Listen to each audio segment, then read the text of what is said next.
Hi, I'm Naomi Murphy, and this is the Locked Up Living podcast, where we talk with a wide range of people about harsh aspects of institutional life. We also explore some of the ways to overcome them and to grow and develop. I'm David Jones. So join us every Wednesday morning, 6 o'clock UK time, for a fresh podcast. Simon Scott has worked in criminal justice for the past 10 years, including for Samaritans, Kussler, Clinks and the Prison Reform Trust. For the 16 years prior to this, he was in custody, whereafter he spent a few years dealing with his substance misuse issues.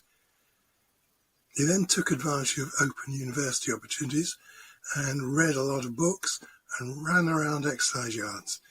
He was the first beneficiary of Prisoners Education Trust to our trustee and the first parole applicant to present to all parole board members.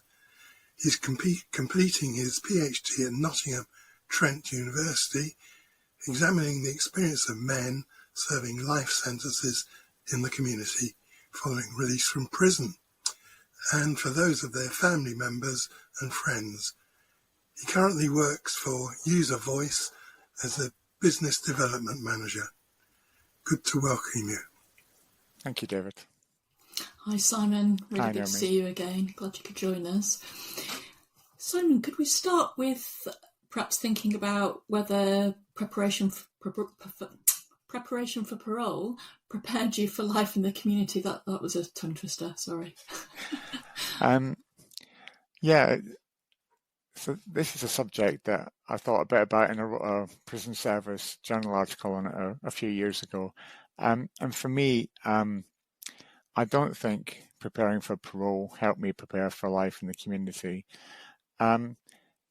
Simply because preparing for parole, to me was all about getting released, and it was all about preparing a narrative for the parole board and a set of answers to questions and preparing my understanding of what the dossier said about me.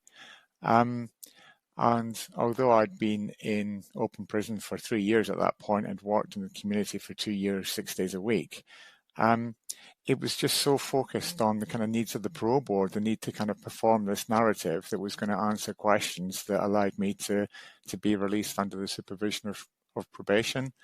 And really not much of that relates to life in the community, I don't think. So for example, when you're kind of putting together a parole board application with a solicitor, you will think about, well, what might my social life look like? What will my accommodation? What kind of job will I do?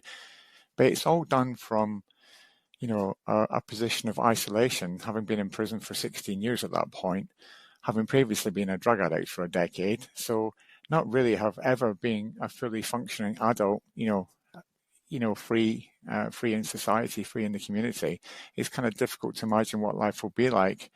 And I guess, I guess when I think back to things I kind of said and whether they came true or not. So, I might have said, oh, it'd be nice to go walking up a mountain, which probably as an idea, it's not a bad one. It's quite nice. It's quite healthy. It's not offence related. But actually, when you get released from prison and start walking up a mountain and it gets cold and starts raining and you figure out that your jacket's not waterproof, there's a whole load of other things that kind of come into play that I just don't think are ever really considered by the parole board. And then when you mix in everybody else that you're going to interact with during that activity or before or after and what the kind of dependencies are, the complexity of life isn't something I don't think that the parole board are very good at looking at. So I'd say that I had a narrative for the parole board and that my life in some way bears relation to that narrative, but it really wasn't a preparation for life after prison for me, that's for sure. And you can hear how your PhD has its roots in your actual experience, but I wonder how it came about that you transformed that experience into your studies. Yeah, I was thinking about this, and so I think I had an advantage in prison, which was that I had a level of education. So I had Scottish Highers and I had an HND and I'd been working before I went to prison.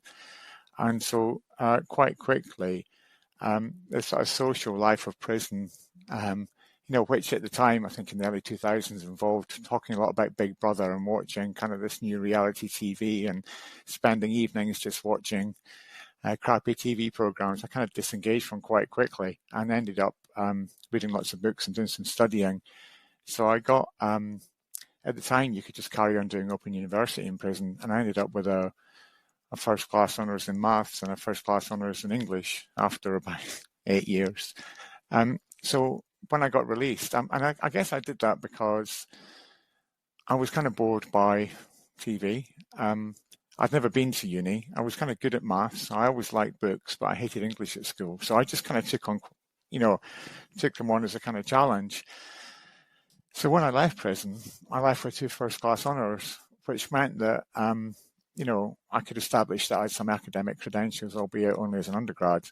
But then when I was working in criminal justice and kind of coming across various people and speaking to them, I sort of realised that in terms of my experience in the industry, I was kind of quite far behind a lot of people academically.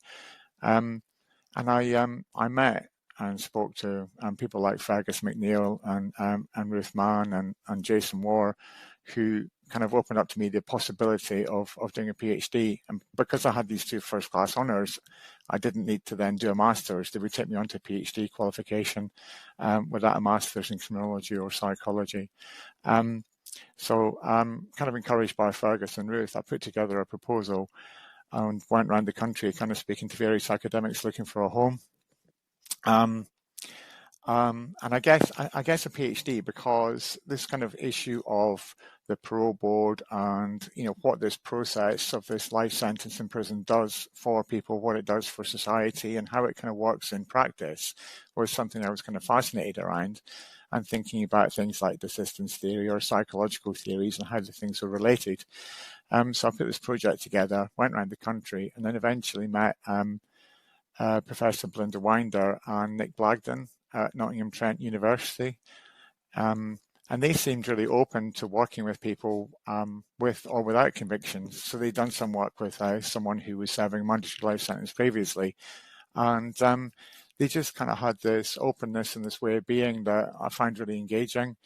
They were open to me potentially getting funding from the university. And so I kind of found a home at Nottingham Trent and started this PhD, which to begin with, I think had a sort of working title of what makes a good life for a lifer, which isn't actually, I don't use the word lifer anymore at all in my thesis, but that's kind of how I started off a few years ago. Thank you. And who have you interviewed for your research, Simon? So I interviewed 10 men serving mandatory life sentences, and I interviewed 7 women who are, I call them vaguely friends, families, or associates of people serving mandatory life sentences. So I did between 1 and 3 interviews with the men, and between 1 and 2 interviews with each of the women, and got a lot of hours of interviews to then go through. And are you in the process of writing? Am I right in thinking you're in the process of writing it up? So, yeah, I'm coming towards the end of writing it up. So I've got one part of one of the empirical studies to finish, and then probably got to go through, start from scratch, and rewrite the whole thing. But it'll be done in the next few months. Yeah. So, in terms of what you've been finding, how well do the existing processes such as probation work for those who are released under licence? And you can hear that your experience was not so well, but how was that a reflection of? Was that normal? Yeah. So, in my study with men serving the sentences, I would say there was only one person that had a really positive experience with probation, whereby they were talking about probation supporting them and enabling them to do things. So on the whole, and from friends and family, there was basically no positive support at all, really. No one reported anything positive about probation from there. Actually, maybe one person. But so how it seems to work to me is that there's a need for someone serving a life sentence. There's a need for them to become something which is acceptable to the parole board and be something which is continually acceptable to probation. And in one of my studies, one of the participants kind of referred to this as kind of being a tin of beans, becoming this kind of uniform, acceptable object, which is kind of fairly humdrum, but which is processed by the prison system and kind of gets through and gets, kind of quality assessed at the end. And if they're an acceptable tin of beans, the right way up and with the right kind of beans, and then they kind of get plopped out into society. And that then the sort of process of supervision then becomes one about demonstrating compliance to license conditions, but also stability. And so, someone that can not stand out, not be different, and that can visit probation regularly and report that they've had, perhaps they're in the same relationship, the same house, the same job, they're doing the same things, and everything appears stable, is seen as, kind of a picture of compliance that probation seem to like, from not from my experience, but from the experience of the men under the system in my studies. And one thing that seems to do is not so much kind of rehabilitate people, but almost kind of, I don't know, dehabilitate or inhibit people. People talk a lot about opportunities in life that they saw that they didn't pursue, or acts they didn't take, because they were unsure how they'd be seen by probation. So for example, one would be being on public transport and seeing a woman being berated by a man, and really feeling a kind of, maybe a moral need to step in, or, sort of social need to kind of step in and to intervene, because they saw a situation where someone, was being bullied or was at risk. But then recognizing that if that situation escalated at all, then because they were serving a life sentence on life license, then they would be the person that would be, immediately seen as the baddie in it and subject to recall.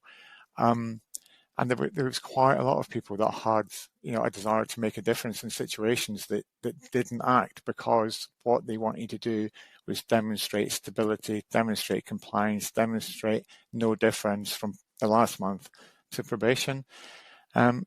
So to me, that's kind of a bit of a sort of suffocating system, not one that is designed to maybe encourage people to grow, but one that's just designed to do this kind of monthly assessment or weekly assessment, whatever it happens to be, to say we've checked these factors and they're currently stable, therefore this person must be okay to remain at large.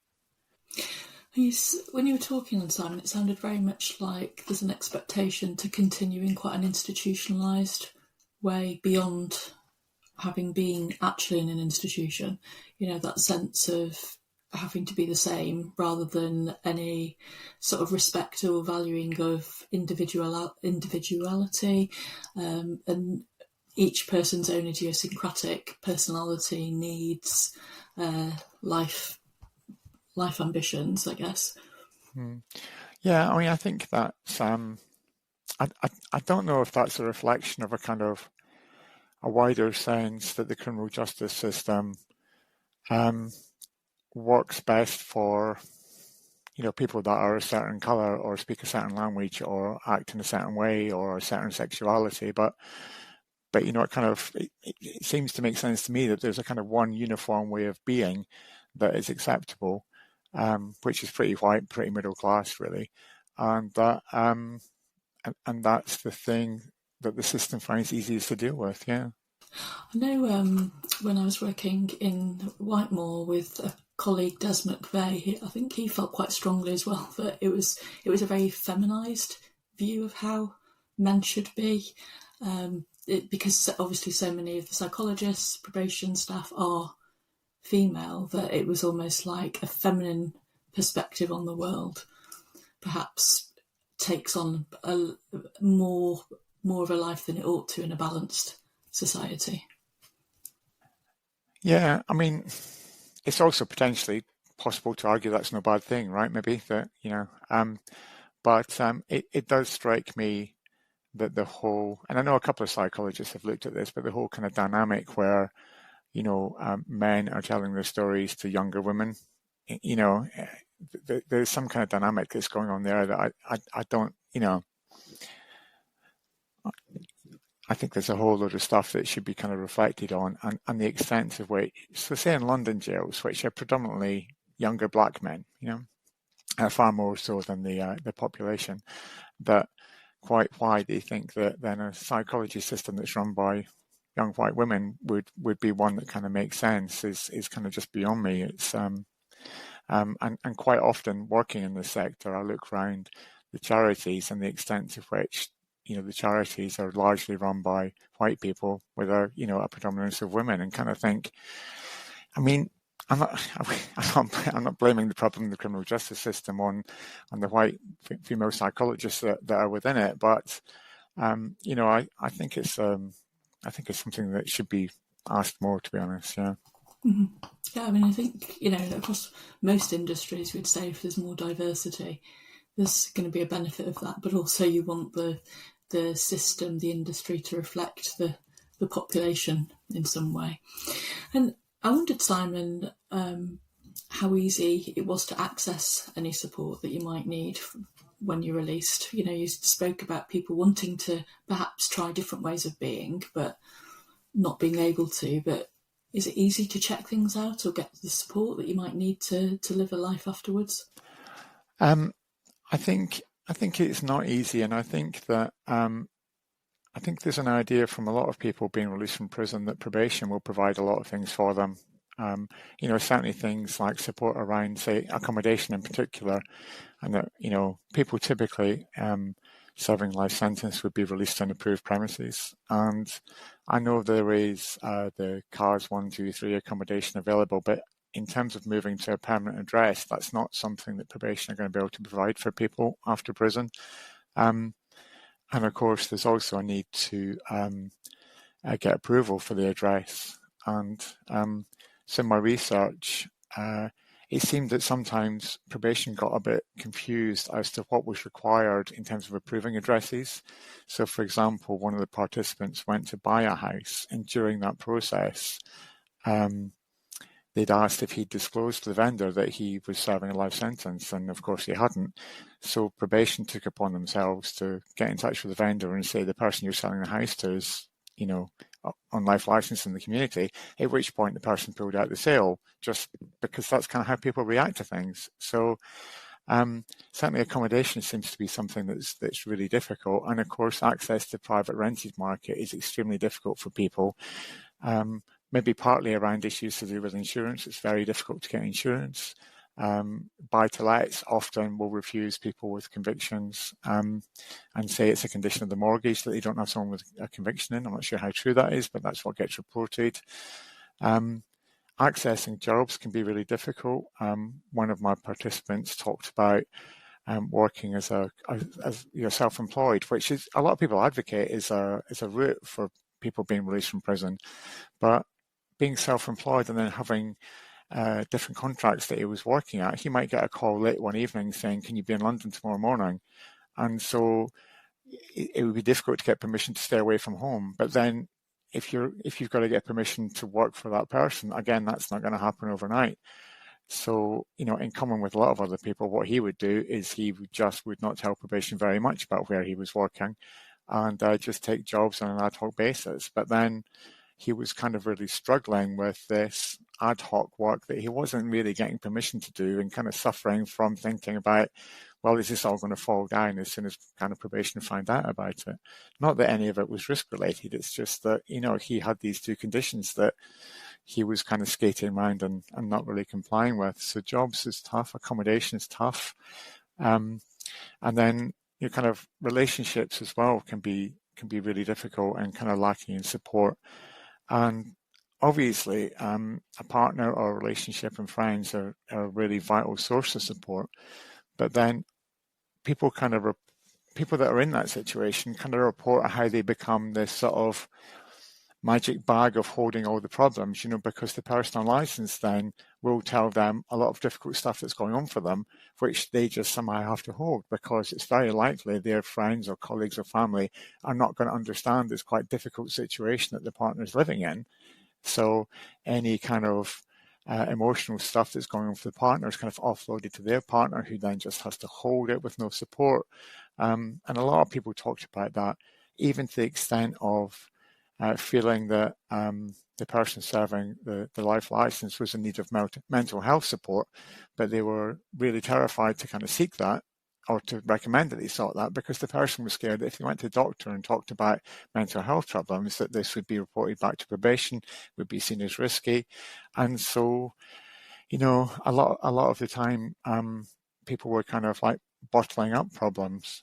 In fact, one person talked about a physical health problem where he was admitted to hospital and he had a lot of lines in veins in his arms while he was having treatment for a really acute health problem. And he became very panicky because he kind of felt like he was kind of bound to the bed. He almost felt like he was chained to an officer, even though he wasn't. And started to have a panic attack. He couldn't really explain himself to anybody there, didn't feel he would be understood, and discharged himself and suffered kind of long-lasting harm and had to be then readmitted back into hospital because he couldn't really just cope with kind of being in this situation and kind of being kind of panic, feeling chained to a bed. So I think it's really difficult because coming out of prison after such a long time, being on life license with these conditions and trying to get support from friends, family, or other people is quite tough. And it's really difficult for people to understand the need that someone might have for support in that instance. And it's also kind of difficult to, it wouldn't be a good one to try and campaign and raise money for, would it? Be supportive of people serving life sentences. So it's difficult to know how empathetic anybody would be, but it's certainly the case that all the time people come across circumstances where the lack of support is really problematic. Thank you, Simon. I couldn't help thinking while you were talking there, particularly when you were describing the probation officers offering information to the house vendor. I couldn't help feeling that somehow there's been a kind of punitive theme routinized in this notion of freedom of access to information. So I'm sure the probation officer felt obliged to hand over that information, but the consequences, of course, can be extremely damaging. Yeah, I think, and I don't know if, I think as well that it can be, I think it can be difficult for people looking at people convicted of murder that have served a long time in prison, kind of coming out and then having apparently sort of normal lives, maybe having a nice car or quite a nice place to stay or access to a good job. And, I think there's a certain section of society, and why probation officers would be any different, I don't know, that kind of would think, no, actually, this person should continue to be punished. They shouldn't have access to this. They shouldn't be comfortable, or, they shouldn't be given opportunities to progress or grow in life. I think that's probably not that uncommon. Sure.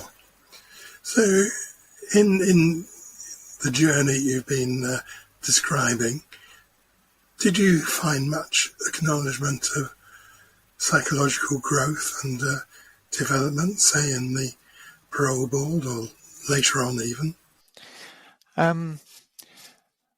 No, I think that I think the emphasis is more based on reflection rather than growth.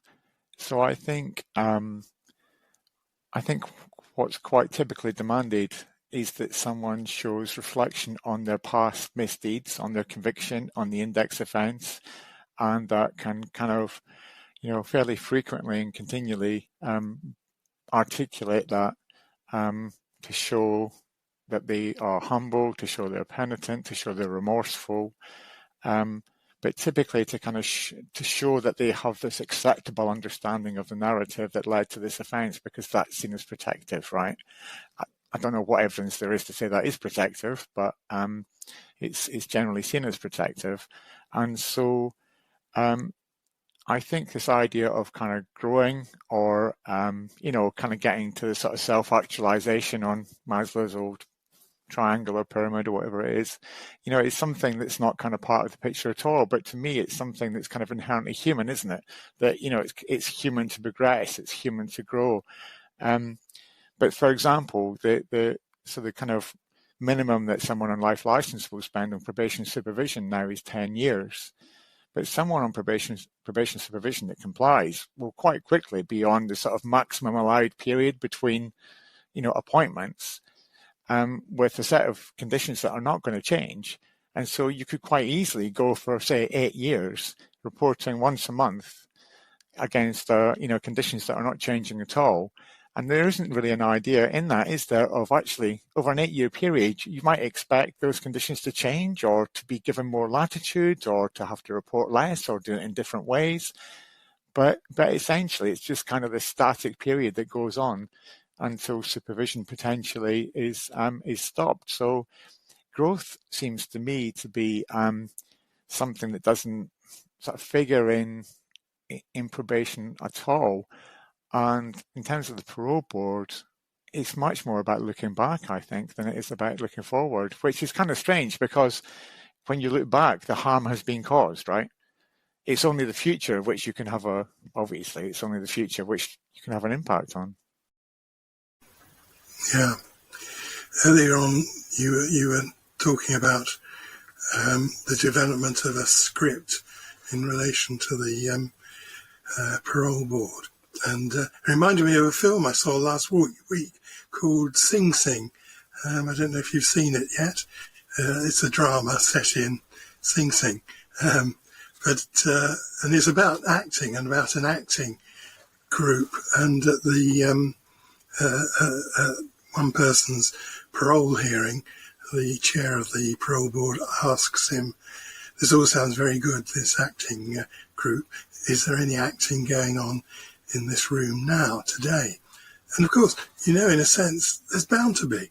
And it's both inevitable and yet frowned upon.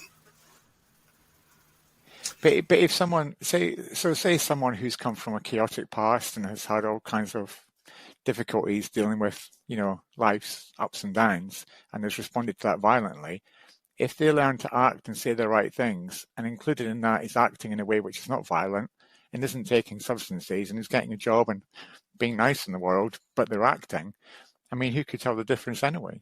So, somehow that's not quite what we want, is it? What we want is someone to be, I don't know, maybe I don't know what we want, but it seems that there's something more than that that's required, which is kind of strange because that's all you can evidence. I did, when I presented in front of all the parole board members, and we put on a fake parole board in front of them all, about 300 of them.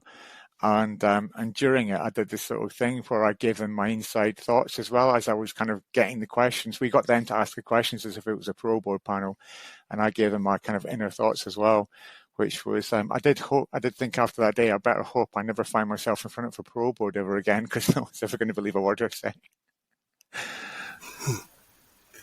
But when I was at Grendon and later, we would sometimes think that often people came to us not very keen to do so, really, and feeling they're under some pressure to do so, and that gradually they would learn how to act the part of being somebody at Grendon.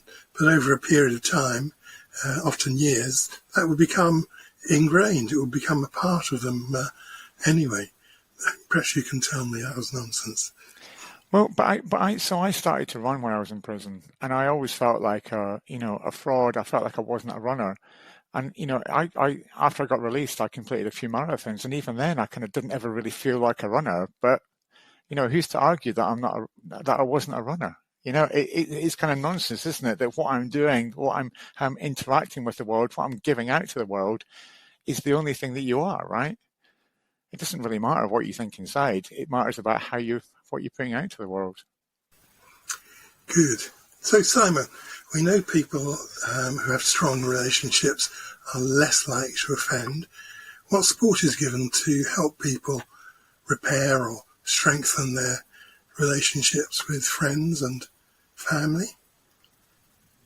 I think this is it's a really tricky one, and partly because these strong family relationships can be so supportive, but they're not necessarily supportive, and so and especially in prison, they can be fairly straightforward and kind of fairly limited, and then on release it might be that they might change quite a lot. So there's a whole range of things people usually find out about families after they're released from prison they didn't know about before.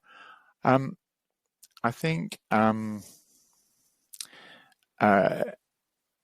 terms of the support given to family members is really, really lacking, in that friends and family of people serving sentences often report that they would quite like some support, or they'd quite like even the option of having support. They would like to do it without the kind of risk of recall, but that things like home visits. One woman in my study, Alice, said that when probation came around to do the home visit prior to her partner being released after a long time in prison, she said it was very surreal that she had a MacBook lying on the table, and the probation officer kind of said, "Oh, do you mind if I picked it up?" And picked it up and went, "Oh, it's very light, isn't it? Oh, is this a new one? Where did you get this?" And she kind of said it was surreal. We're having a conversation about a MacBook, but actually we're not talking about this guy that's coming out of prison to live with me like next week, and he's been away for however many years. And she just kind of said that that's the only contact she ever had with probation. It kind of just all that stuck with her is this ridiculous conversation about a MacBook. And I think that does seem kind of weird, but it's quite common, I think, for people not to kind of be offered support, not to be kind of given any advice on what kind of issues might crop up in a relationship. Actually, I do know of one senior probation officer that was kind of challenged on the lack of support they gave to families, and said to the guy, "Well, why don't you bring your partner if they want to come to our next meeting?" And then ended up having kind of a three-way meeting with the SPO, the probation officer, and the man and his partner, which his partner kind of was able to kind of articulate the difficulties they had with some elements of the license and kind of compliance and that kind of thing. And the SPO was able to sort of reassure them that there was kind of flexibility built into what staying away overnight means, or whether or not they would get permission for staying somewhere and that kind of thing, which was kind of impressive, but quite unusual to me. So I think it is possible, but like a lot of these things, it depends on maybe one individual kind of recognizing. But that came from the man on license kind of challenging probation, saying, I have to now go home and explain this to my partner. And they said, well, bring your partner in. It was a bit of a challenge, but they did do it. But I think that one thing that men, say in open prison, where I've spoken to men in open prison in the past, struggle with is understanding some conditions they might be subject to. Things like, what is a developing intimate relationship if they have to disclose within that? Actually, what's that formed of? When does something become developing? When does it become intimate? And again, that's something that, I would say people would like clarity on it, but usually in the criminal justice system, clarity kind of is a lowest common denominator, isn't it? It's not usually a better answer, is it? It's usually a kind of a stricter answer. But there is quite a lot of inconsistency even on, how relationships are seen by different probation officers and different probation offices. So I think, and it's kind of ironic, right? Because really, that's the only place that someone's going to get support. I know there are small organisations and there are pockets of good practice from probation and from the charity sector, but realistically, people like the men in my study are only going to get support from the friends and family, or from the odd exceptional individual or charity. Thank you. That's very helpful, and I can't help feeling really that the kind of processes that you were describing a few moments ago should be a sort of central part of any kind of pathway of somebody moving on. And actually, we know that in some parts of Europe that is the case, and Holland certainly, for example. Anyway, you've already touched upon the damage that disclosure of convictions can do to somebody. Do people get support in disclosing how they might disclose their conviction in a relationship? I mean, there are again, I think there are pockets of good practice where people are supported in terms of how to disclose. I think that in general, people would be told not to disclose in any kind of casual relationships of kind of friendship, not casual sexual relationship, but a friendship. But that in terms of disclosure in intimate relationships, I think it's extremely important for probation that they understand that disclosure has been done, and that sometimes they kind of focus on the fact that the partner knows about the offence and knows some details of it, rather than, say, working with the partner to say, okay, so you know the details of the offence, and talking through, maybe some scenarios and how that person would then get supported. If they were, say, kind of alarmed that something seemed, if they were worried that something was had cropped up, or they felt that the partner might be violent towards them, for example, how do they respond? In fact, one person in my research, kind of around that area, probation said to them, so let me just check, have you got a car so that you can get away quickly if something goes wrong? And they just kind of thought that was the strangest thing, because, well, is that the advice that, at some point I should just leave my house and drive off in the middle of the night? And what if I don't have a car? And if I don't have a car, what are you going to do about it? It seemed that almost an indication of probation thought she was a bit crazy spending the night with this person, but if she was going to, she better make sure her car keys weren't far away.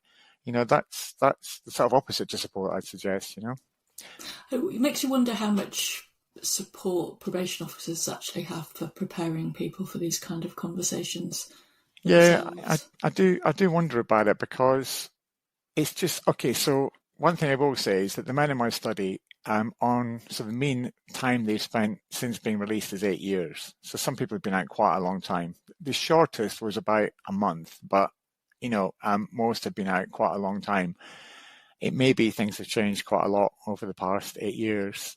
What I know about the prison system in the last few years, I suspect not particularly. And all but I think 2 men were still under probation supervision. So this, the life license and supervision were still an active part in their life.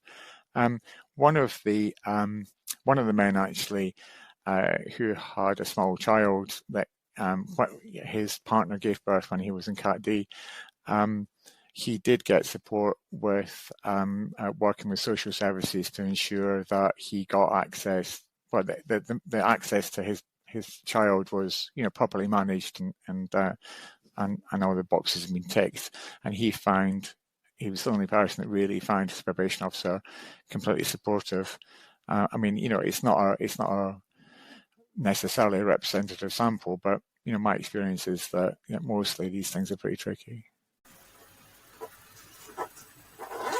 So, Simon, we're talking really about your research, looking at a group of people who have spent many years in a particularly static situation where mostly the information about them is of a certain kind and it's sort of widely known.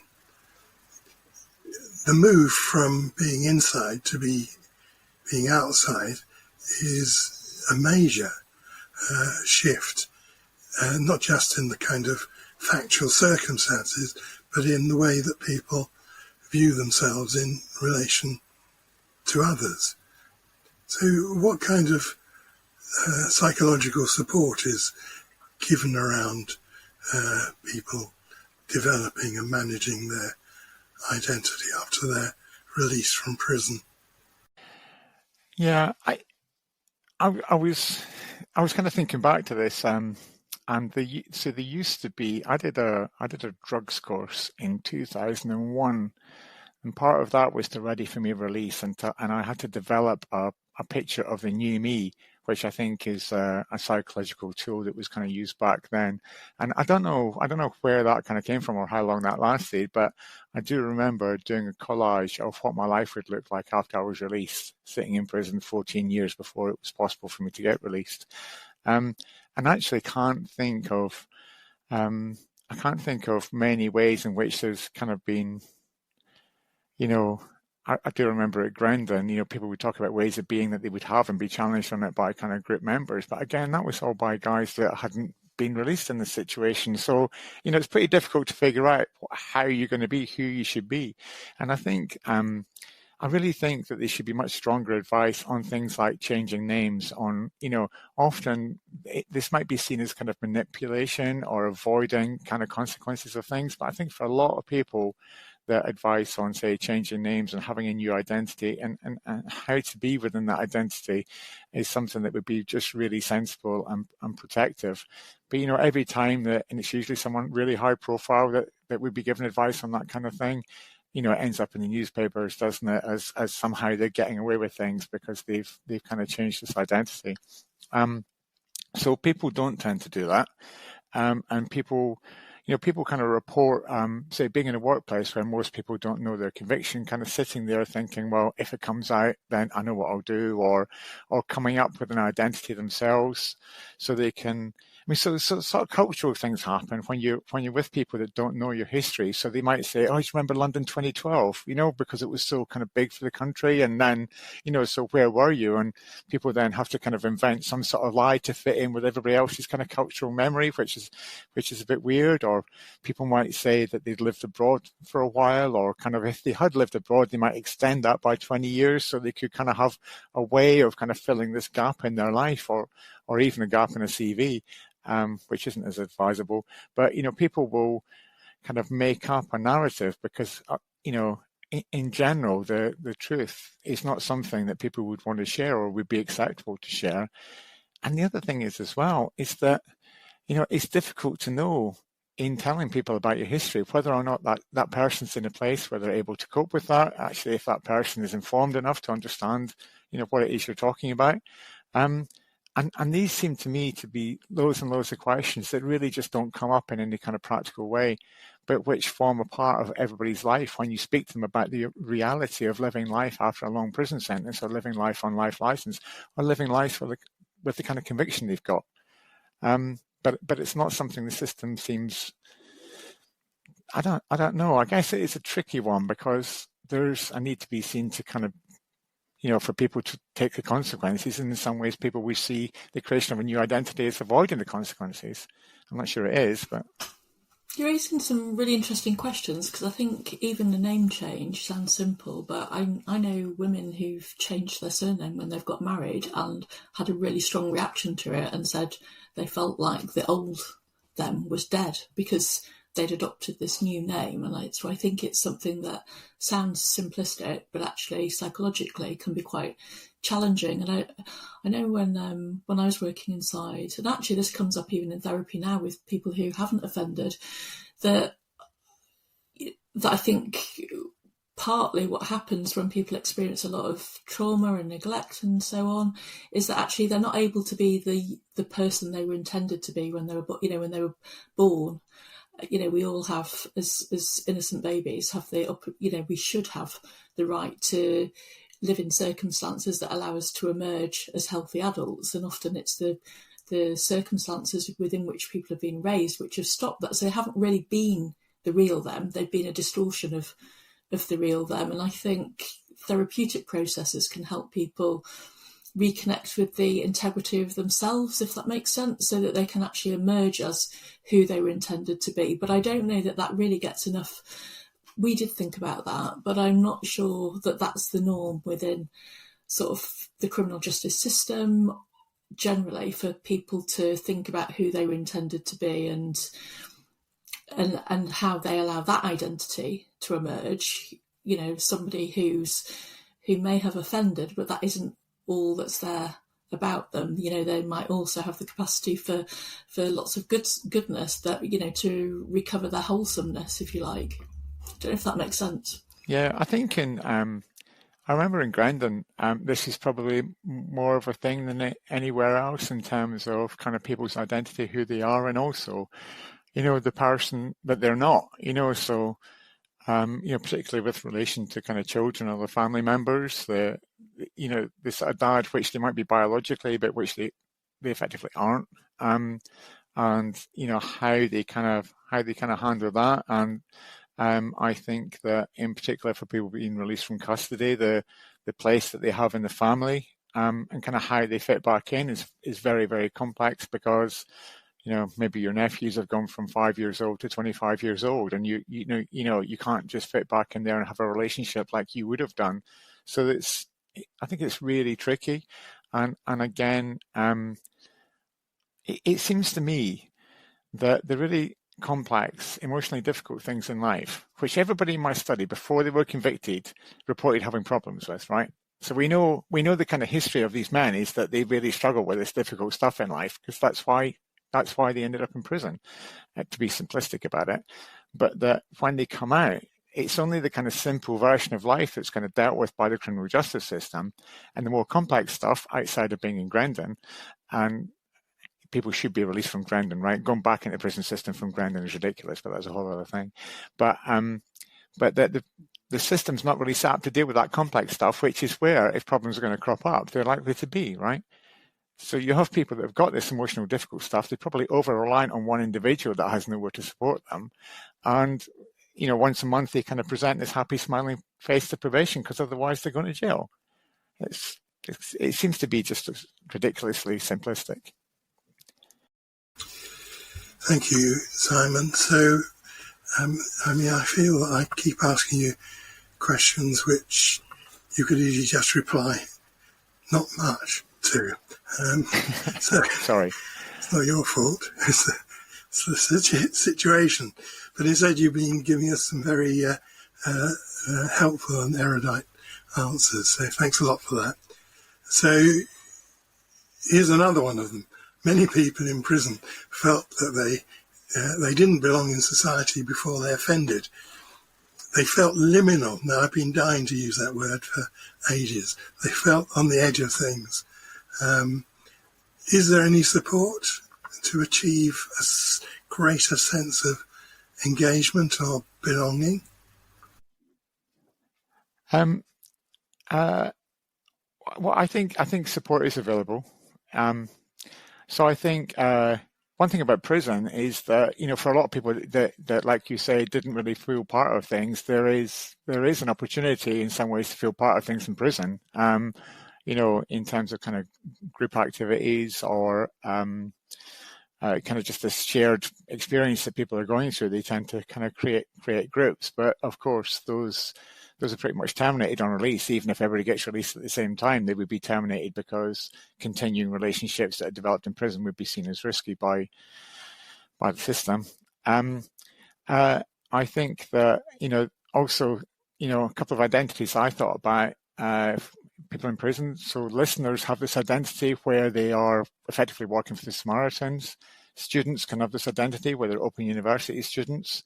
I don't know if this is still the case, but it used to be the case that if someone was a listener in prison, when they came out, if they went along to the local Samaritan's office, they would say, absolutely, you can't be a Samaritan because you just come out of prison. We're not going to let you do this. And so that identity couldn't really carry on outside.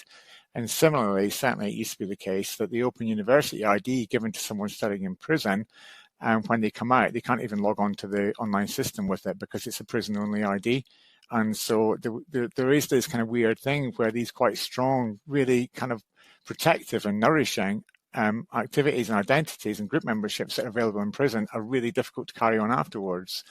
So I think that, often, people will kind of find spaces. I mean, we had at the Prisoners Education Trust, there's an alumni network that I used to be part of, and I helped start. And when I used to go along to those things, there was kind of quite a good shared identity of people that had studied in prison. I work for Use a Voice, and Use a Voice, that it's not a tarnished identity to have a criminal conviction at Use a Voice. It's seen as a motivation. It's seen as something that drives the organisation forward. Those are kind of quite niche, I think. I think the other thing is that, say for family members, two of the participants in my research actually met after, I think it was after they'd done their interviews. And when they met each other, they kind of said, my goodness, it's so good to be able to kind of talk about this stuff with someone else that understands the situation. So, people do form these kind of small pockets of support kind of organically. And I think that when people can be in that situation, and therefore when they can have a genuine identity, they're not hiding anything now, that, everybody has this kind of shared background or a sort of understanding, that there's a certain kind of relief that enters that relationship, and a certain kind of honesty that comes from people being able to be themselves and kind of just share a burden without any solutions, maybe, but share a burden of, this is what we're facing. And then sometimes people kind of form, form organizations out of that, form charities out of that. So Partners of Prisoners kind of formed, I think, about 30 years ago from kind of people's shared experiences of being POPs by being the Partners of Prisoners. But I don't think it happens very often, kind of facilitated by, and I also don't think, bluntly, that having a conviction is necessarily a great starting point for forming a friendship or relationship with someone, is it? There needs to be an awful lot more than that there. So it's not just about the conviction.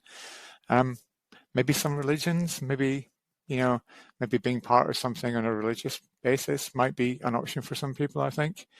But it's difficult to think of too many kind of widespread organized places where someone could kind of find this. So Simon, I'm really conscious of the time, and sorry, I talked far too much. No, it's been a brilliant conversation, and really, I think you've given us lots to think about during it. But I suppose I would like to touch on what implications there might be for practice from your research, because it would seem a shame not to give that some space.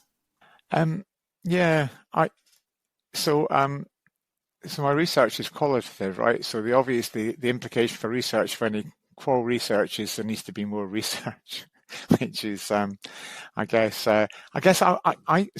when I look at my data and hopefully look at my PhD, and I look at other research in the area, it seems that people have said different things to me than they've said to some other researchers. Now, that doesn't mean it's privileged or the right data. It's just a different data set, and so I think we need much more diverse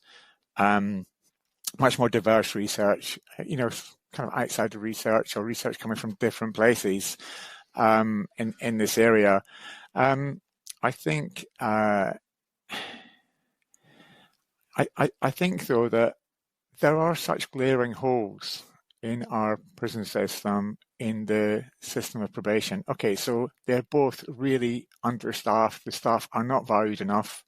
I met some amazing staff when I was in prison. I've met some really, a smaller number, to be honest, of great staff when I've been on probation. But they're really struggling. But there are some gaping holes that I think that not integrating more lived experience into the development of policy and the development of practice, even and even delivery, it just seems foolish to me. So kind of the kind of Grandin model, where actually someone sits down and kind of, something they might get away with. I know it's a bit of a cliche, but something they might get away with to someone that was, just come out of college, they probably wouldn't get away with if they said it in front of 8 people on a group in Grandin. I think that everybody in my research said that when they came out, they kind of had to figure all this stuff out themselves, which is ridiculous, right? There's 3,000 people in the community serving mandatory life sentences having been through prison for this long. So why anybody should have to figure anything out for themselves is just beyond me. I know a couple of organisations have sort of tried to write like a lifer handbook and stuff like that, and I don't think that's the answer, because I think it's the complex situations that are really difficult. So I guess my answer would be to integrate lived experience of situations far more into development of policy and practice, and into delivery as well. The only thing is that in terms of looking to people with my kind of conviction, as someone that's going to inform probation practice, is just stupid, because everything the government is doing is to exclude people with the sort of conviction that I've got from being involved in the criminal justice system at all. So, I think it's unlikely that people convicted to serving mandatory life sentences are going to be supporting people serving mandatory life sentences. But, in the end, to be honest, pretty much along with our families and friends, that's pretty much how we all survive prison. That's pretty much how we manage to mature into adults that were able to get by into society.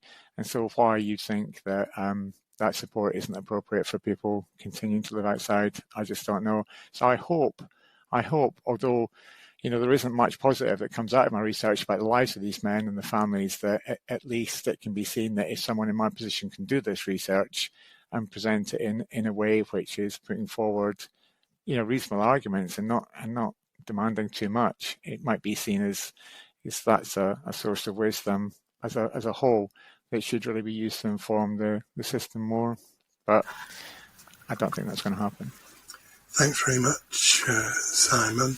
I mean, you've given us some brilliant answers today, but nevertheless, it still sounds as if returning to society is a very difficult process. How have you coped with it yourself?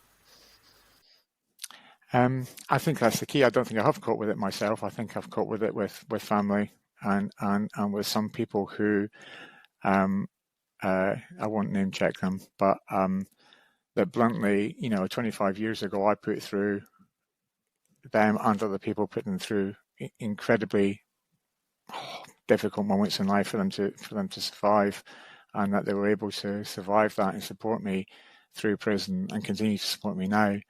And people that I'm close to are incredibly supportive. I always, when you kind of go for a visit in prison and you sort of see the guys that never go for visits and the guys that never get money sent in and the guys that never get, a Christmas card, I just don't know how people do it in that situation. It is so difficult. I didn't do it in that situation. I did it with support. I did it with some social capital that I had before I went into prison and some kind of advantages that come from education and having worked and going to prison when I was 30, not 17. And so, yeah, I think that's the only way that I'm kind of programmed to do it, is to do it with an incredible amount of support from people that for some reason care. Thanks very much.